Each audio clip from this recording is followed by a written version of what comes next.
Now, before we can get into what if Ireland united, we have to first of all ask the question, why is it divided? So just for a little bit of context, we're going to go through some of the history of it.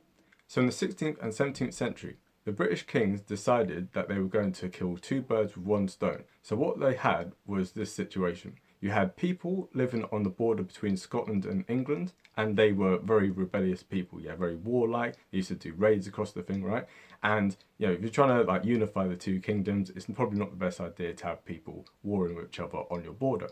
And on the other side, you had people in the province of Ulster in the north of Ireland. And basically, these people were also some of the most rebellious people. So what these people decided was, right, if we take these people from the English-Scottish border and settle them in Ireland, in Ulster, within these so-called Ulster plantations, then we can kill two birds with one stone, because we can have Ulster settled by people who are Protestant and people who are loyal to the crown, and they will be able to suppress the people of Ulster. So this is a recipe for long-lasting peace and prosperity, and everyone just getting on and holding hands in kumbaya, right? Probably not the best idea to have the most rebellious people of Britain living alongside the most rebellious people of Ireland. So this is essentially what ended up happening. So fast forward a few centuries, you end up having a situation where it got to 1912 and the people of Ireland were pushing for home rule. However, the people of Northern Ireland, the Protestants in Northern Ireland, they were very much opposed to this. They wanted direct rule from Britain, and they didn't want to have Irish home rule, because Irish home rule, in their eyes, meant the first step toward Irish independence. And if you had Irish independence, you'd have a situation where the majority of Ireland is Catholic, and they would be a minority, and their rights would be trampled on as they so thought. And so you had the so-called Ulster Covenant, in which this was signed not just in ink but in blood, in which it said that the people of Ulster would never submit to rule from Rome, and that they would always remain as being a loyal British subject. And to show just how serious they were, they set up militias, and they acquired a German weapon, because obviously this was the prelude to World War I, and the Germans were trying to support any kind of enemies of Britain. And so in 1914, on the eve of war, you had a situation where you had people in Ireland who wanted more autonomy, and then people in the north of Ireland saying, literally, over our dead body. So World War I happened, and domestic policies were kind of put on the back burner for a while. However, in 1916, you had the so-called Easter Rising, in which you had Irish nationalists rising up against the British government in Dublin, and so they tried to set up an Irish Republic. Now, this republic was, very short-lived. It was very brutally crushed. The British sent in tanks and guns and artillery and stuff, right, to crush it. However, the reprisals, against the Irish nationalists by the British Army were very, very brutal. The executions, the destruction of property, etc., led to a huge wave of outrage, across the whole of Ireland. So whereas people before had wanted to remain within the British Empire, but had, just wanted a little bit more autonomy, now people were very much in favour of Ireland becoming united, and these people who led the Easter Rising were seen as martyrs for the cause of Irish nationalism.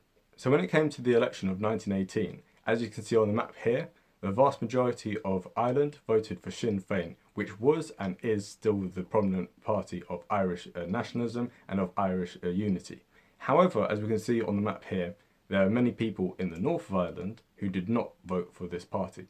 And so what the British government decided was that for a temporary amount of time, they would divide north from south, right?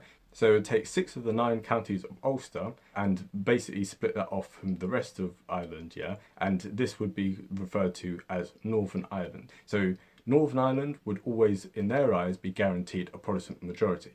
Now, even in this election of 1918, when they drew these borders, it was the thing of, first of all, it was temporary. They didn't expect it to last as long as they did. And second of all, they didn't take into consideration the fact that even at that time, of the 6 counties, 2 of them had Catholic majorities, and Catholic majorities which wanted to be part of this new island. So even then, it was a thing of these borders didn't actually reflect the situation that was there on the ground.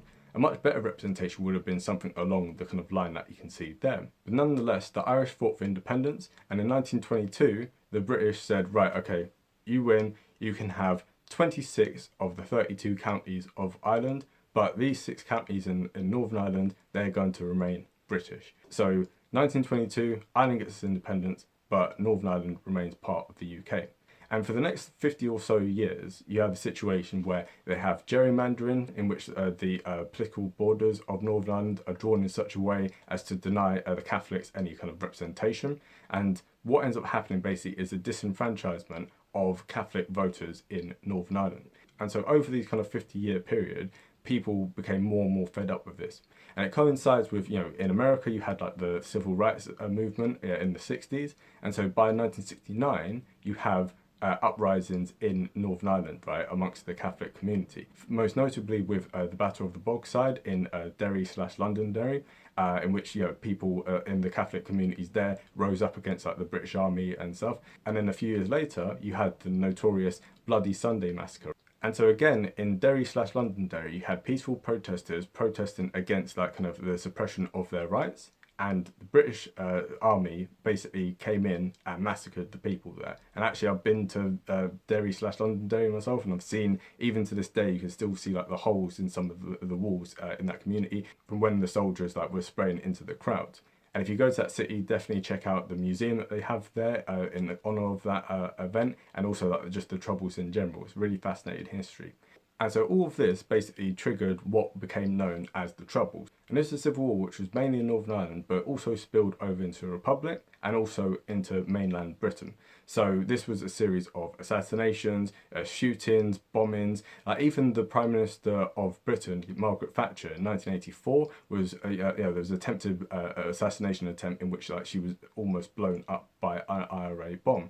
And just out of interest, I'm very much into films, and I'm actually a script writer, and I've actually written a script which is basically a Romeo and Juliet kind of situation, but set in Belfast in this year of 1984, surrounding the events of this attempted assassination. So in future, hopefully I aim to, get that film out and hopefully people kind of see it and stuff. So definitely stay tuned for when I'm doing the film reviews and stuff. This channel is going to go a lot more into like films and stuff. But anyway, enough of a kind of like shameless plug. Let's get back onto the history. So after almost a generation of the Troubles, people in Northern Ireland just wanted peace. And so in 1998, you had the Good Friday Agreement, in which both sides came together and agreed on peace. But some of the things that they agreed on was that people in Northern Ireland had a right to self-identify with whatever nationality they wanted. So people in Northern Ireland, if they felt British, could have a British passport, and if they felt Irish, they could have an Irish passport. And so as a result, regardless of what community you were from, you were still being represented in some sort of way. And also, one of the provisions within the Good Friday Agreement was that regardless of whether the British government wanted it or not, so this separates it from the situation with Scotland, where, if Scotland wants independence, it has to go and beg the British government. In this the Good Friday Agreement, it said that as soon as a majority of people in Northern Ireland show evidence of wanting there to be a border poll, the British government, with the Northern Irish Secretary, is honour bound and legally bound, not just by British law, but also by international law, to allow there to be a border poll, to allow there to be a referendum on Irish unification. And so nothing really happened much for the next 18 years or so. Everything kind of just trundled along. People were relatively happy with the kind of situation. Yes, obviously some people opposed the Good Friday Agreement, etc. But by and large, things kind of just trundled on. However, in 2016, as we discussed in the previous video, Brexit happened. And this really caused a schism within Northern Ireland, and you can clearly see it on some of the maps here. So the Protestants by 60% voted to leave, and the Catholics by 85% voted to remain. And this is because obviously the Republic of Ireland is within the EU, and so they wanted to have closer ties to the rest of the EU, whereas people who are British nationalists, they're very much tied up within the Union and within other aspects of British nationalism, and so they thought it'd be much better to stay within a United Kingdom which was separate from the EU. And just to illustrate the impact that Brexit has had on the debate within Northern Ireland, we can see this, right? So this is an opinion poll taken by Lucid Talk in late 2018, and we can see three different scenarios. Now, the withdrawal deal that is being mentioned here is the old Theresa May one. So the one that ended up being agreed by Boris Johnson had slight differences, but let's just use that as a kind of benchmark. So we could see with Theresa May's deal, and this basically had a border down the Irish Sea, we can see that 48% of people were in favour of staying within the UK, and only 48% of people wanting to join the rest of Ireland. So it kind of split 50-50. Now we can compare the situation of what it would have been like if it had been a no-deal Brexit, yeah, so a hard Brexit in which there is no like a free trade agreement with the British and the EU. In this scenario, we can see that 42% of people would have wanted to remain within the UK, but then 55% of people would have wanted to unite with Ireland.